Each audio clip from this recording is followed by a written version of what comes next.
What's going on, y'all? It's Jay Smo Reviews here, back at it again with another video.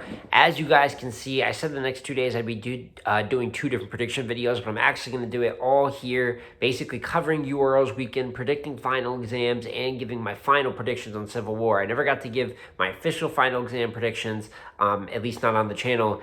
And then when it comes to Civil War, I talked about it initially, some of my gripes and whatnot, but now that venue's been moved. This whole weekend is in Martinis. For those of you that don't know what that is, battle rap venue in the DMV, same one as the first final exams, and a place that OSBL holds a lot of events, smaller battle rap league.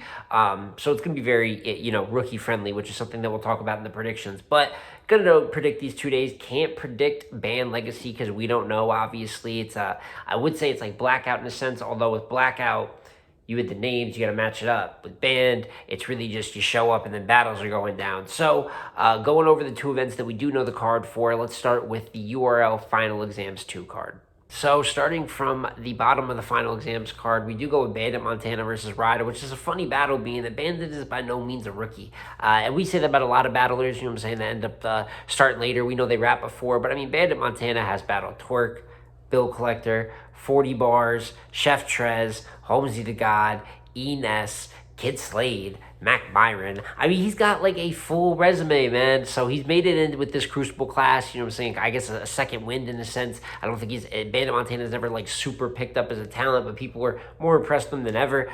But even going into this battle, it's tough. I think facing Ryder, who usually handles business too when he's kind of like the upper side. If he's battling down, for the most part, Ryder's winning. And even a rookie that ran into momentum with Kid Slade. Granted, like I said, Bandit, more seasoned, doesn't really deal with rookie things. But I thought he had a good performance versus Kid Slade, which is the last like true 3-round big look that I remember him having. I know he had the Rock 1-rounder, terrible by the way, not good.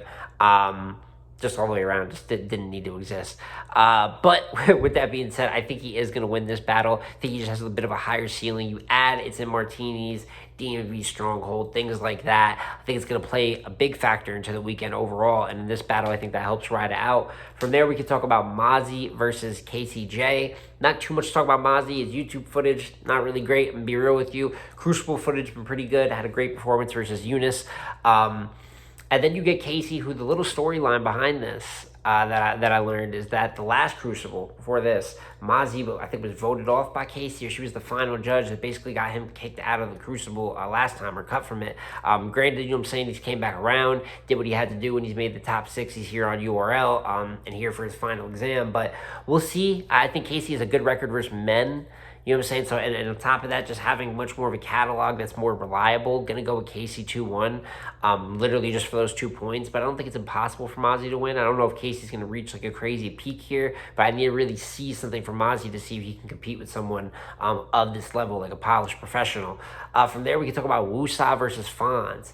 This is a good battle. This is a very good battle. I like Wusa. I liked him from his space material all the way to his live material. Really translates just as well. Great real talk bag, you know what I'm saying? Great drug talk bag. Creative puncher as well. Sometimes I feel like a couple bars I've seen that are a little bit, it's an editing thing, like just where, it's a concept that maybe I heard a little bit. And if you don't watch crazy amount of footage, which I don't know if he does or does not, I think Wusa's fire. But if I had to give a critique, I'd say a little bit there. It's going to be tough versus Fonz, who's so outside of the box with his references and his punches, where Fonz is going to say extremely creative shit. And you're going to go punch for punch with him, you're going to have to match him at that creative peak. I think that he's one of those guys that's really locked in and has the talent to reach those levels. I think this can be one of the better battles of the night. But with that being said, I just saw Fonz 30 Shotgun Shogun Summer Madness. Debatably, second go either way. But a lot of people got him 30, and I'm one of those people, right? So from there to go to final exams, I already talked about, I think, booking-wise, it was a strange decision. But I think it's still going to be a great battle. I think Wusa's going to do what he has to do to impress the people. But you got to respect where Fonz is right now. I believe he's one of the 3 top-tier battlers that's on this card. 4 top-tier battlers that's on this card. And with that, you know what I'm saying, I do have Fonz 2-1 over Wusa. But like I said, contender for battle of the night. You get into the top 3 of the card from there. First one of the top 3 to talk about is Dice versus Real Deal. I think Dice, as just a prospect, is probably like has the highest ceiling in this class. I think Dice is amazing. The way that he writes, it's very where everyone goes right, he goes left in a sense. I just think his reference pool is crazy, and for the most part, a lot of just punches. You know what I'm saying? So I know that it's a punch era, right? So people get a little bit worried about that, but I'm telling you, this guy has got it. Like in a world where there's a million punchers now, and I sympathize with it. You know what I'm saying? Like I do think there's a lot of styles where kind of the mid tier of battle rap has almost mid tier even used to have some uniqueness in it. I feel like that's a lot of that ends up just being punchers. A lot of new guys, you had some uniqueness, some good, some bad. A lot end up being punchers. But with Dice, it's different. First of all, like content wise, he can get into some substance. He can do things like that. Great delivery, unique sound. I mean, this guy has really got what it takes. The only problem here, you know what I'm saying, going into this Real Deal battle versus a Real Deal who has not looked too inspiring lately, truth be told. I haven't thought he's been great in his last few. I didn't really like him versus None. Didn't really like him versus Tay-Rock. I did have him beating Loso this year, you know what I'm saying? And then he had the Dub to Phenom battle. It was cool, you know what I'm saying? Dice has never had a live 3-round battle. This is something that I've learned. And being someone that's seen Dice's career come up, you know what I'm saying, going similar to Wusa, coming from the spaces. Long ago, him and Eunice had a fantastic one-rounder in the spaces, you know what I'm saying, which doesn't translate to real life. But these are guys I've seen building up talent-wise for a minute, and he's got what it takes. But first live 3-rounder, it would almost be a little bit sacrilegious to me, you know what I'm saying, to kind of go against Real Deal. No matter how I feel about him now, legend, strategist, you know what I'm saying? Maybe not the top tier level challenge, but a very good level challenge right now. And a guy that hasn't competed in his first 3-rounder. So I think Dice has got a shot. I almost want to pick Dice. If he had the experience, the battles, I would. I picked Dice until I knew this information. And I hope he does great. But you cannot bet against a true legend, pro, and veteran against someone that hasn't done a live 3-rounder, so I'm going to have to go Real Deal 2-1, but expecting big things from Dice in the battle. From there, you can get into Eunice versus Miss Hustle. Another interesting one. I think Eunice might be the most known of the class, you know what I'm saying, to the full public. Obviously, for us battle rap fans that are locked in, Eunice been on the horizon for a minute. Just had a great battle with Hansel, albeit he did lose in the judge result. But I'm excited to see what he does here versus Hustle. Obviously, the angles on the table with Mike P recently with the allegations, the Hustle as a ghostwriter, and you know, I don't think Hustle handled it too well when she did the Jack interview. I thought she made herself look a little crazy there. But at the end of the day, the problem here is that I don't know if I can trust Eunice to put together a good enough angle to just wash out what Hustle's going to do. Because now this battle adds pressure to Hustle. It's her first battle after a pretty serious allegation that got a lot of talk. And she's good at all the things I think Eunice needs some time to work on. You know what I'm saying? Just in terms of pure performance. She's Eunice, who's more of a pen, you know what I'm saying, to the core. Hustle says a lot of simple shit, but the thing is she makes a lot of simple shit great. So when you have someone that's going to be a pen, maybe taking some time, even if he's clicking back to back, it's you got to catch it, clever wordplay, as opposed to Hustle, who's just barking, jumping around performance-wise, hitting you with shit that you're going to catch right there in the moment up front. I think it's a tough matchup. I expect Eunice to do good, but I think you might get a rare form Hustle in this battle, man. So I'm going to be going Hustle 2-1. And then as for the main event, you get Capo and T-Top. I think it's really early for Capo to get this. Last two battles, I liked his work going back to last year versus O-Red, Truffaut. A lot of one-round work, but good work. Recently takes back-to-back L's in 8 days. Blue Cocaine in a 3-rounder. Pretty big card in the Riot card and Miss Hustle. Hard to bet against the Bear, who's done great gatekeeper work this year. And to be real, I got a T-Top 2-1, if not 3-0 clear. But obviously, picking 6-0 with the vets, which is tough, I know. But I still think, like I said, there's rookies that are good shots, but they got to earn it, you know what I'm saying, in a sense. And as I said, I think Dice has a great shot. Just worry about that 3-round thing, but straight content-wise, special.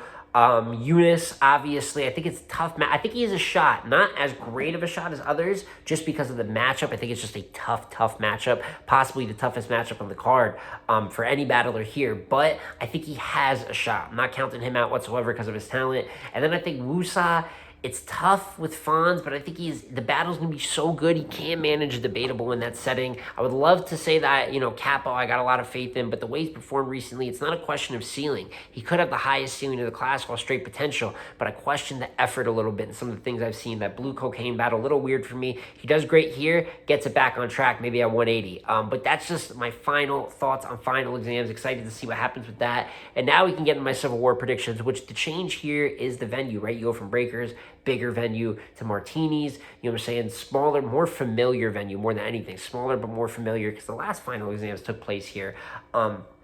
And it's changed some of my predictions on battles, but not this first one, which is Shuni versus Coffee. Although it does go to a smaller room, I think that favors both women. I think Shuni is really, even though she proved earlier versus Shug, she can very much so do it on the big stage. I think that Shuni is her best, the smaller the room, puncher, just going to be the way it is. Which is not a bad thing whatsoever. You know what I'm saying? We saw last year what she did to Miss Miami on the women's volume, one of the best performances of the card. Coffee, very similar in the sense that she does better in smaller rooms. You can go to KCJ, which there was no one. It was actually outside. You can go to First Lady Flames, a smaller room. T-Top, possibly the best performance of her career. And the Geechee battle, although I'm not a big fan of her performance in the Geechee battle, she does get a good result in it. You know what I'm saying? I had her winning the Geechee battle. Many people do. So just goes to show that both of them are going to be good in there. Might even help the battle quality a bit. I think I had Coffee originally going through this. Oh, man. I think I'm going to stick with Coffee. 2-1 edge, though. I'm expecting a great debatable battle. And this really comes down to both of them a little bit choke-friendly, but I know Shuni in particular, longer career and just more of a pattern of it. I don't see it happening here. I see them both being really great. I see it being debatable, and someone's going to say 2-1 Shuni. I'm going to understand. I'm going to say Coffee 2-1. They're going to understand that type of battle. I'm going to go with Coffee, but I'm expecting greatness really here from both women and the most competitive battle of the night. From there, Kid Chaos versus Loso. Still have Loso, just think that he is better. Think they do the same thing for the most part, and Loso is just a better version of it. But with that being said, I think the actual, the potential of the battle goes up a bit. I think both of them, smaller room helps them more. Obviously more friendly to Chaos's material and Loso. Loso's already had a good performance in this setting. Klutz did good in there, and I don't know if that's, I'm not going to be shallow to think just because Klutz did good, Chaos would, but obviously some similarities in that style where this pen heavy, maybe even complex, trying things, taking some risk is received well in that setting. Still have Loso 2-1 pretty clear, but I think the quality of the battle with the setting change definitely puts it up a little bit. And then from there, we can talk about Chess and Swervo. Chess lost last time he was in Martinis. He did lose last time he was in Martinis to Souffleur Soul, but I think he's been more prepped, and a point I didn't make last time, which counts here. A lot of talk about Rex and Chess on the horizon, possibly for Homecoming. I mean, you look at the way that they're promoting, it's just obvious that that's something that could be in talks. Swervo loss makes that really hard to do stock-wise. If you're telling me this Swervo battle is standing in between Chess and another big stage top-tier look, I said I wouldn't bet on Chess, but how do you not in that situation, man? Higher ceiling, more proven. We know what Chess can do in his A game, and he needs it. I got Chess 2-1. And that leaves us with the final two battles of Civil War, which last time gave a lot of hell to in the initial thoughts, but this time going to keep it really more just obviously based right on the stylistic prediction. First battle is Nitty versus Foots. And moving this to Martinis definitely changes things up both ways. You know what I'm saying? First of all, pure home game for Foots. I mean, a home game. He's battled here a lot coming up through OSBL. He's now going to be battling here for, I believe, the second time on URL. Very comfortable. So I expect a very good Foots. Probably the best version of Foots. The Luke Castro performance was very, very good. You know what I'm saying? So, but you give Nitty a smaller room as well. So you're getting a lot on the home front. And then on the other front, you know what I'm saying, you are getting Nitty in a smaller room. Puncher versus puncher is what this is going to be for the most part. Still got Nitty 2-1. I do think it becomes a little bit more dangerous for him because when we talk home game, especially with the way Nitty's been rapping recently, being strict to the time limits, if he's going to come in here with strict rounds and Foots is giving the fight of his life, where let's say if we just compare their 3 minutes, you know what I'm saying, maybe you got Nitty, but Foots going to come clipped up, man. I wouldn't be surprised to get Foots with 5, 6, 7 minute rounds, and I can't blame him for that, you know what I'm saying? So I'm not saying Nitty has to match that exact time, but I don't think this is a battle you can come with 2 30s or 3 on the dot, and it'll just work out perfectly like that, especially with the energy in the room. Not going to be eyes on this battle, you know what I'm saying, outside of people inside the building. I could see in the building, Foots could fuck around and sneak it debatable, man. It's not the craziest thing, you know what I'm saying? I've seen things like this play out multiple times.